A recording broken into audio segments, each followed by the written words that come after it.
Je suis la directrice du GCS e-Santé Bourgogne.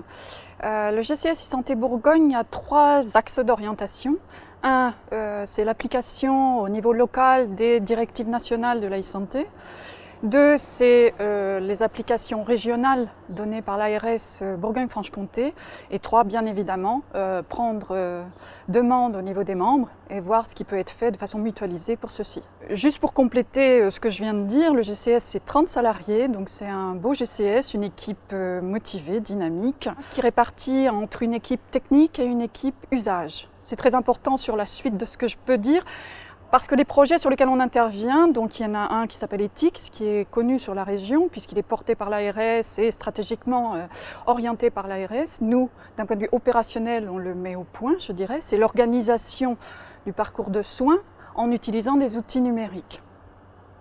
L'autre projet, bien sûr, c'est la télémédecine. Donc on a des axes un peu particuliers comme l'AVC, comme l'épilepsie.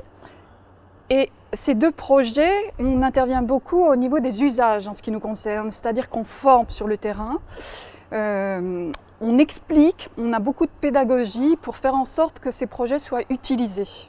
Voilà. Et le dernier point, c'est la protection des données de santé. Très tôt, le GCS e-Santé Bourgogne a vu l'intérêt de la protection des données de santé. De ce fait, on a nommé un CIL, donc un correspondant informatique et liberté, qui répond aux objectifs de la CNIL, donc de la Commission informatique et liberté. Et justement, tout ce qui est RGPD, c'est-à-dire l'aspect réglementaire, doit, à partir de mai l'année prochaine, demander aux établissements de nommer un DPO, c'est-à-dire une personne référente en ce domaine. Voilà.